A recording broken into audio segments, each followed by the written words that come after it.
嗨，大家好，这里是庶民锦鲤，我是余弟，韩国瑜的瑜，兄弟姐妹的弟。这几天，美国大选如火如荼，一波三折。现在，随着乔治亚州和宾州的翻蓝，基本上已经大势已定，川普落选基本上已经确定，大势已去。但是，川普和川粉们很难接受这个结果，都对选票提出了各种各样的质疑，其中主要包括3个方面，一个是邮寄选票这个制度的合法性和合理性，第二个就是做票，第三就是计票。现在呢，就是在各个渠道也都有各种选票问题的视频证据流出来啊，有什么死人头的票，还有什么多少张票扔进垃圾桶之类的，很多，有真的有假的，我们真不知道啊。这不由让我们想起韩国瑜在台湾大选后，也有很多韩粉在网络上提出对选举作票的质疑，也有各种作票的视频的流出。今天呢，我们其实不想去针对这些所谓的视频证据去做各种评论啊，因为我们不是选举的专业的管理机构，我们真的没有能力去评判各种视频证据的真实性和关联性，这是一个非常客观的事实啊，是吧？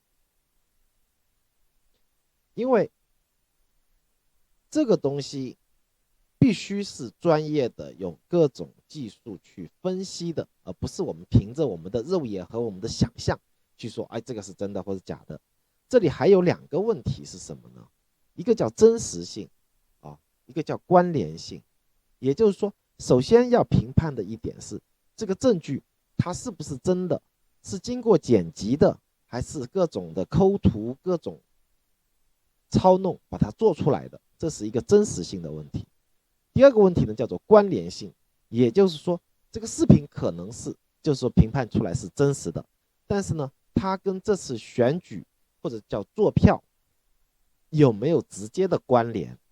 比如说，你把前几年的一个什么地方的选举的视频拿过来，作为这次选举做票的证据，那肯定不行嘛。你说那个视频是真实的吗？它的确是真实，但是跟这个选举有关系吗？没关系啊。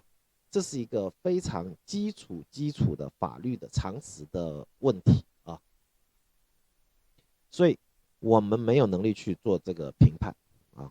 我们其实今天想聊的是什么呢？就是说，通过对选票的质疑，进而我们一起来讨论一下川普和韩国瑜及其粉丝们的共同点和区别啊。这是我相信是一个非常有趣的话题。我们先来说说，相对于川粉来说，韩粉是否有更加合理的理由来怀疑作票？但我是韩粉，我们就站在韩粉的立场来说这个话，我们很坦然，不需要装啊。首先，关于民调，韩国瑜和川普在选前民调都是大大落后的，所以2个人分别落选也在情理之中，似乎怀疑作票的理由都不充分。但是美国的民调机构虽然都有自己的立场，但是相对来说，美国的民调机构它的立场应该是对半开的，而台湾的媒体和民调机构那时候大家应该都很清楚，基本上全是绿的。当时民进党几乎把科学性的民调给扭曲了，甚至操弄民调，拿来做自己的竞选的宣传工具。大家明白这意思吗？我相信经历过这次大选的朋友都看到的非常清楚，这是我在说什么。在这种情况下，韩国瑜是不得不宣布民调盖牌，也属于情非得已了，是吧？也就是当时90%的民调已经成为民进党的竞选工具，已经失去了它作为一个选举策略的一个判断的一个依据的时候，让它继续的存在着，那只会对韩国瑜的选举不利。与其看着被民进党操纵，不如盖牌。当然，其中也伤到了几家蓝营的民调，比如说 TVBS 的也不准了，是吧？也就是说，美国的民调还是具有一定的科学逻辑，暂且不管它最后与选举的结果有多大的误差，但那是技术层面的一个问题，是科学的技术层面，大家明白吧？而台湾的民调已经完全是作假了，失去了民调该有的科学判断的基础。大家明白？就是美国的民调，它还是有科学性可言，但是台湾的民调，它根本就没有根基了，完全就是说我对我选举怎么有利，我就填多少数字嘛。那时候基本上就是这么玩的。所以，因为民调为质疑做票的依据，双方真的是不同的。再来，我们根据造势大会的人数和热度来看看，因为造势大会它是最直观、最真实的反映支持者的数量和热度的一个指标。美国它由于疫情，拜登并没有积极的动员他的支持者去参加造势大会，而且造势大会也必须要坐在汽车里，是吧？当然人数就稀少，这是毋庸置疑的，是吧？虽然川普也积极推动他的造势大会，但是也没有什么特别意外的多，不像韩国瑜那样子创造凯道记录的这样的人数啊。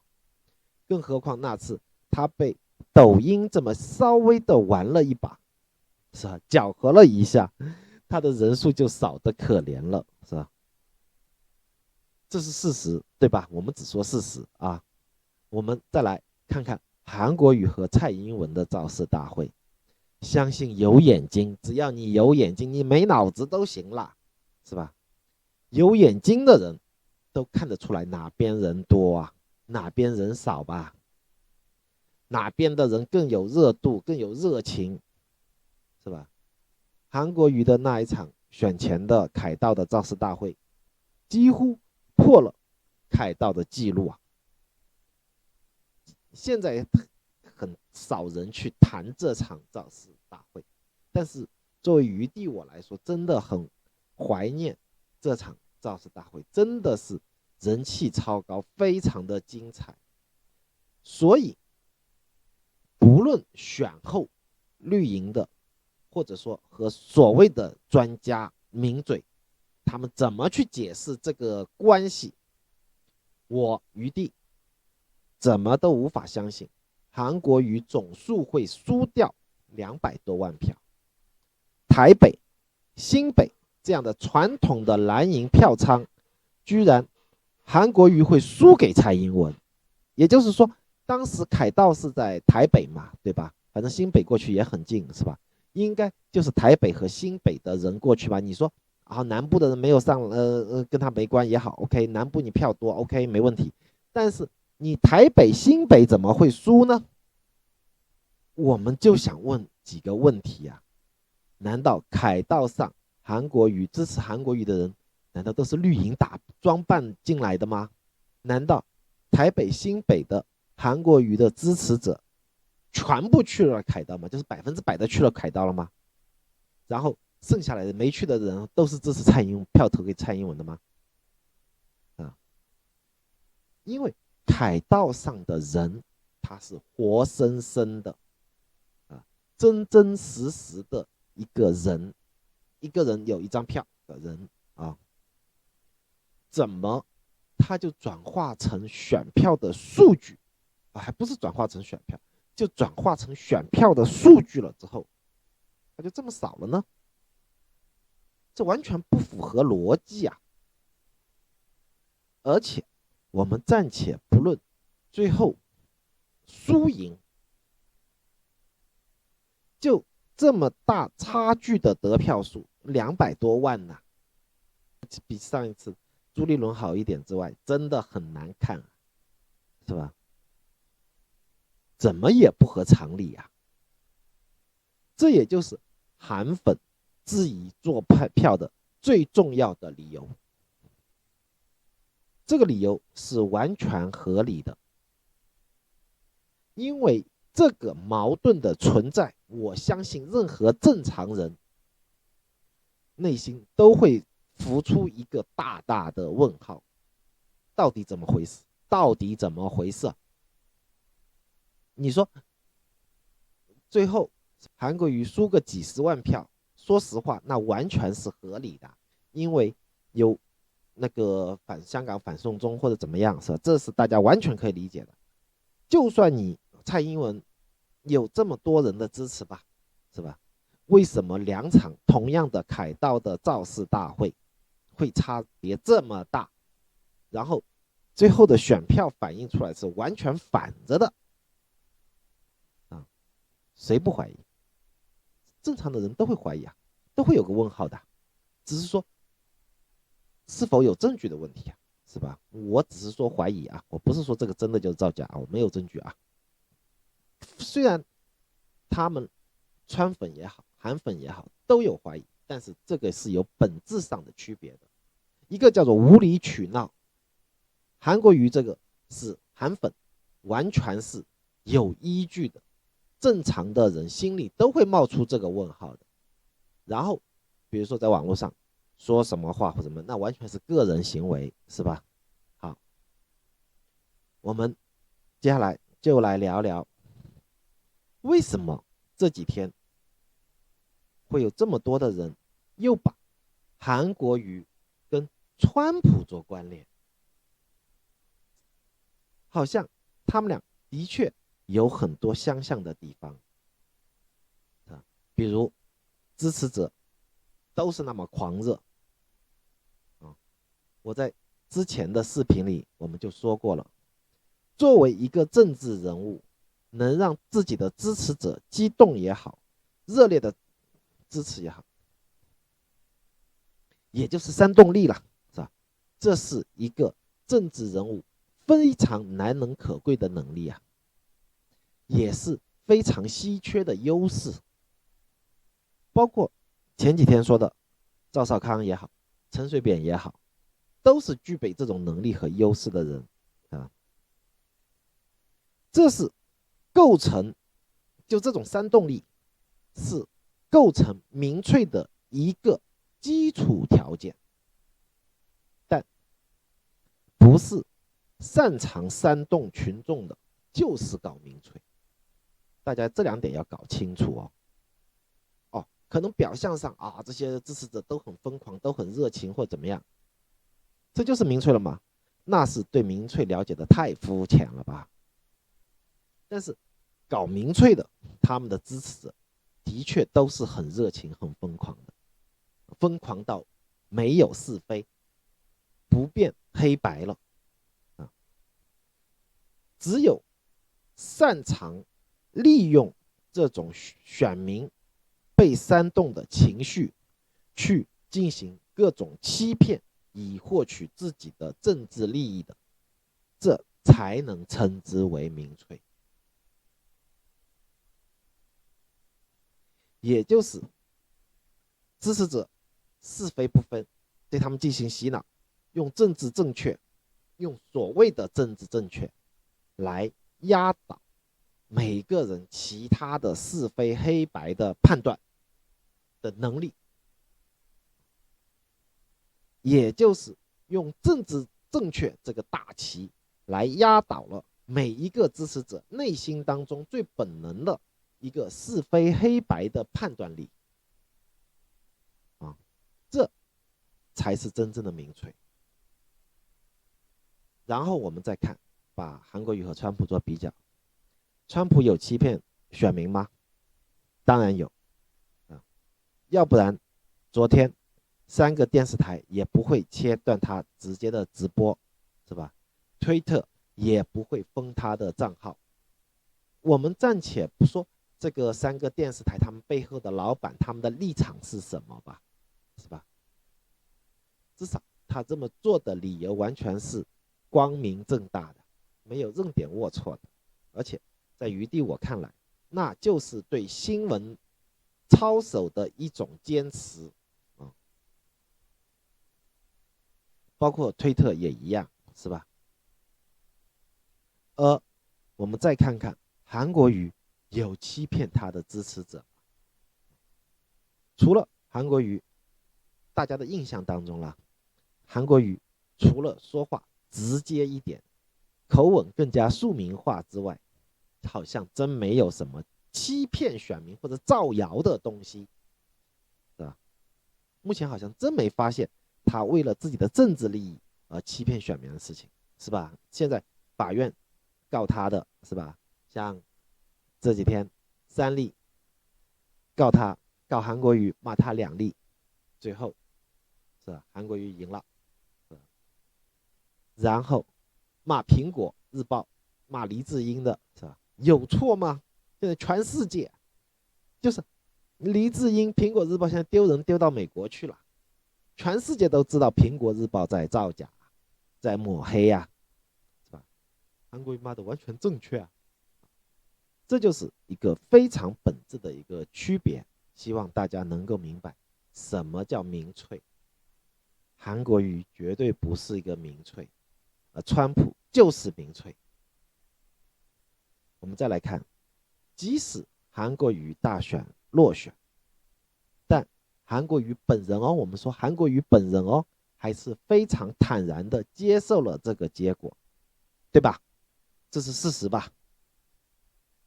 我也不知道韩国瑜当时内心是否有怀疑过做票，人心隔肚皮，谁也不知道。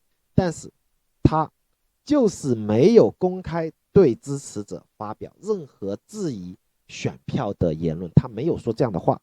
就因为韩国瑜这么做了，所以整体社会的舆论也好，网络也好，并没有刮起质疑选举做票的舆论的一个高潮。如果韩国瑜像川普这样的话，我相信台湾的网上或者电视台各政论节目啊，那潮起云涌啊，韩粉也没有因此制造社会事件，充其量只是在网络上个别的发表视频和言论流传出去而已啊。我们今天说的韩粉啊质疑这个做票，其实他在事实层面，也就是像杰森利是吧，还有那几个是吧，在美国的他们发的关于选举质疑选举做票的一个视频，其他的人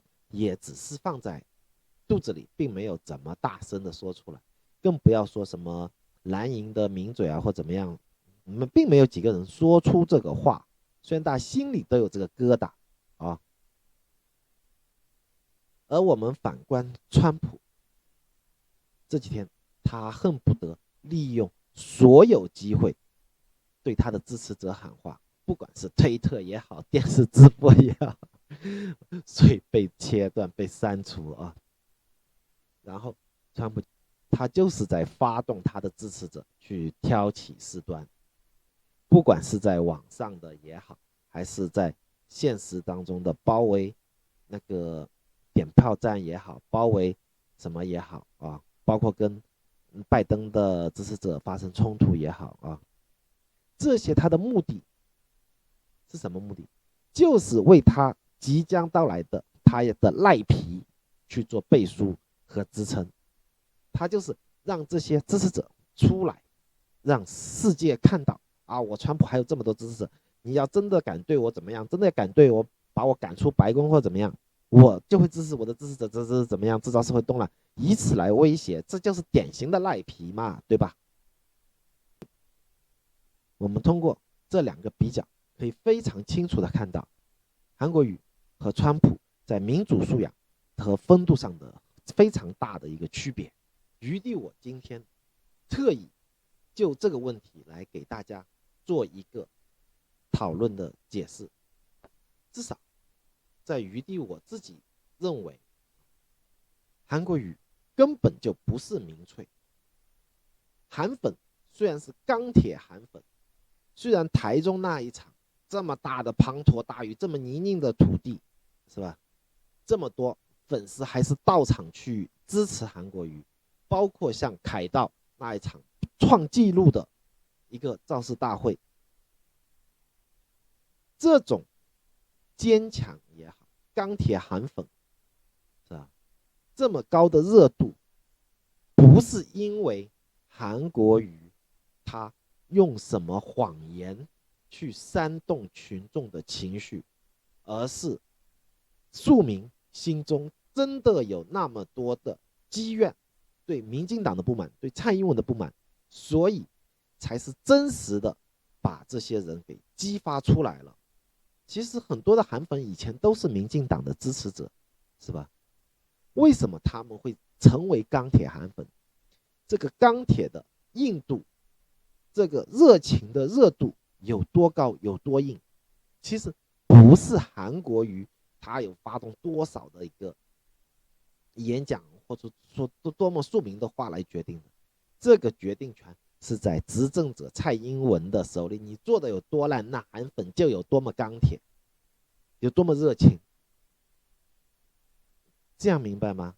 韩国瑜只是用庶民化的语言帮大家心里想说的话把它说出来了而已，他并没有欺骗，他也并不是为了自己的什么利益而去搬弄是非，他只是作为一个庶民的代言人，把大家心里的怒火大声的喊出来了，于是就有了这么多的韩粉，而不是像川普那样子的用各种谎言、各种抹黑去制造这种仇恨的情绪，这是完全不一样的。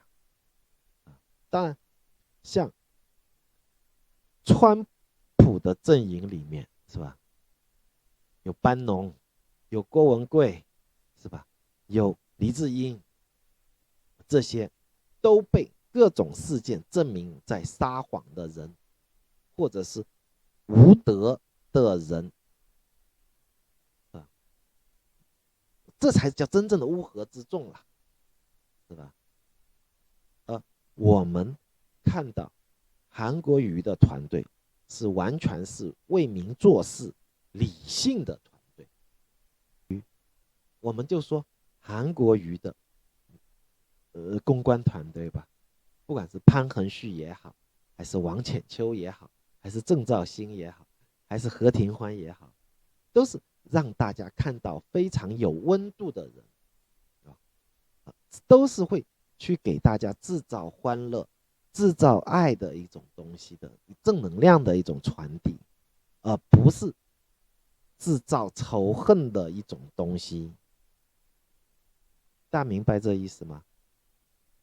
口不出恶言，虽然骂了三立，骂了苹果，这正好证明韩国瑜是一个正常的一个庶民啊，敢爱敢恨啊，这与口不出恶言是无关的哦。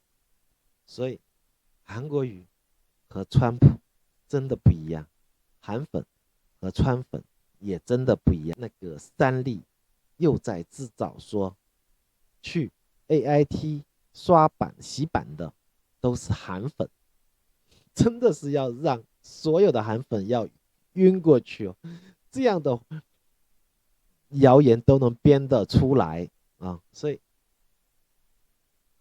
麻烦擅长操弄民粹的人，通过这次美国的大选，你们能够醒一下，可以歇一下吗？不要玩的那么狠了，真的没意思。有一句话叫"上帝欲使其灭亡，必先让其疯狂"。好吧，你们就这么疯狂的玩，玩到最后就是灭亡，这是毋庸置疑的。好，今天就跟大家聊这么多。